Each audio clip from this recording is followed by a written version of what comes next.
Hello everyone, welcome back to MixBuzz TV, mixing and mastering tutorials on YouTube. Today we're going to talk about mono compatibility. Should you worry about? Should you always mix in mono? Should you never mix in mono? Should you cut all the low frequencies from the sides? Should you mono all your low frequencies? I'm sure you've heard all of this. I'm sure you heard some famous mixing engineers saying that they do not care about mono compatibility, that they never check their mixes in mono, and I'm sure you heard the opposite, that you should mix in mono pretty much all the time and switch to stereo only towards the end of the mix. So what's the truth? What's the rule? Well, as I always say, in mixing and mastering and producing, really there are no rules. But there are some things that you should know and decide accordingly, case by case. Okay, so first thing, let's clarify that mixing in mono and checking your mix in mono is not the same as monoing all your low frequencies or cutting all your low frequencies from the sides of a mix. Checking your mix in mono, it means that you just monitor your mix in mono, okay? And let me give you an example. I have this instrumental track here.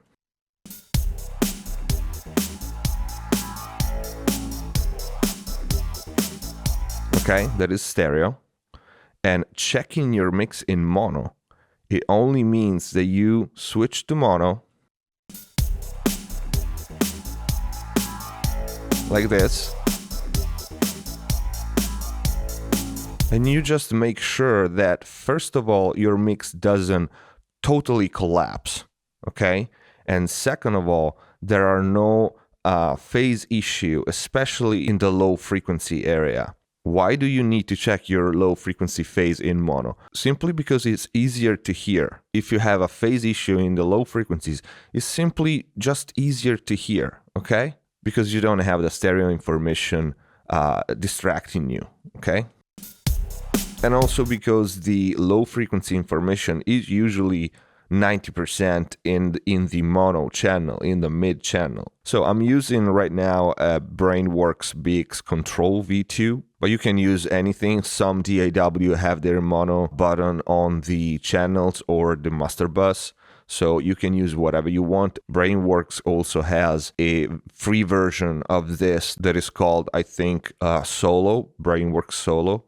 So go to their site and download it. It's free. I'm using this one because this is what I have, and it doesn't really make any difference as long as you can mono your monitoring, okay?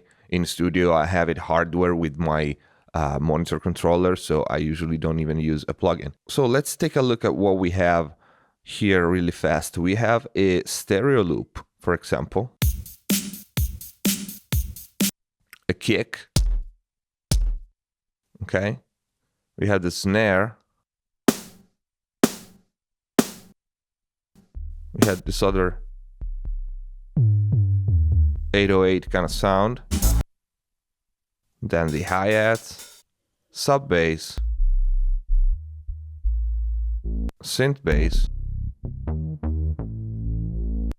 Okay, and all the synths, which we are not interested in right now. What we are interested in is really the elements that have energy in the low frequency area. Why? Because the phase issue in the low frequency area makes these frequency disappear, cancel each other, and you lose a lot of energy where you should have a lot of energy, okay? So the first loop here is a stereo track. The kick is a mono track. Okay, then we have a sub bass that is mono 2, and then the synth bass, which is stereo. So as you can see, we have at least 2 tracks that we should check out. One is the loop, and one is the stereo synth. Why? Because they are stereo, and they do have energy in the low frequency range. Okay, let's solo the loop and take a look at the analyzer.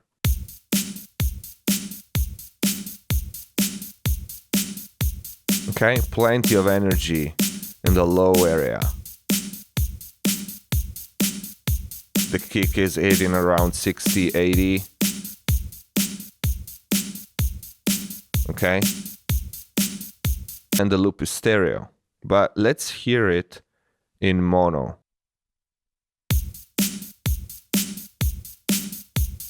Okay, we're losing some verb and some hi-hat, but nothing else really. If we take a listen to the sides, so we mute the mono channel, the mid channel, you can hear there's no kick pretty much at all. And even the snare, there's just the ambience. The bulk of the hidden elements, kick and snare, are mid, are mono channel. This is what you should check.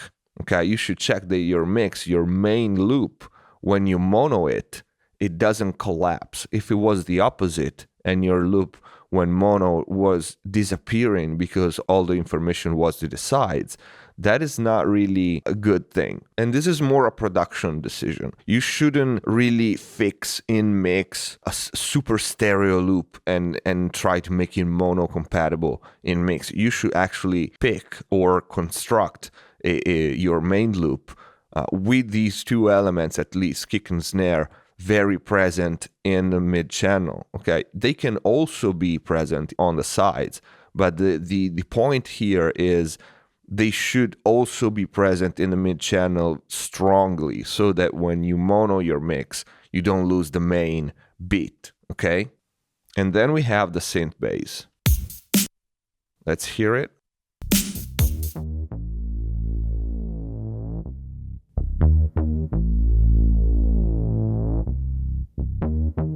And again, this is a stereo track that has a very strong energy in the low frequency area.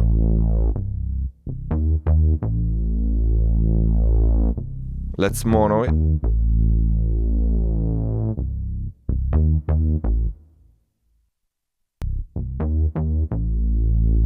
Okay. Let's hear the sides. Let's see what's in the sides.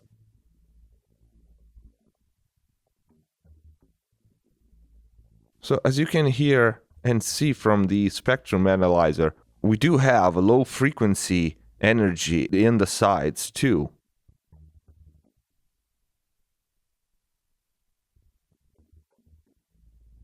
And this is the other point that I want to make. You shouldn't cut all your low frequency information from the sides. They provide a sense of space, they provide energy to the mix that you're gonna miss if you cut all the low frequency from your sides. So why there is such a debate and why you hear so many different opinions about the mono compatibility? Well, because there are some situations in which you should actually pay a little more attention to the mono compatibility. For example, if you're producing dance music or hip-hop music, music that is going to be played in clubs usually have their subs mono. So if your main elements, let's say kick and snare and bass, do not have energy in the mid channel, so when you mono the mix, you lose them, your mix is gonna sound weird in clubs and big venues where the subs are monoed. Okay, so for this kind of genre and this kind of situation, my advice is pick mono sounds that have energy in the mid and make sure your mix doesn't collapse in mono. Okay, if we take a look at this song, we see that we do have this synth bass here.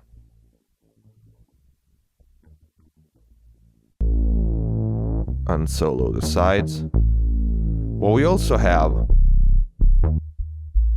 this other bass that is mono.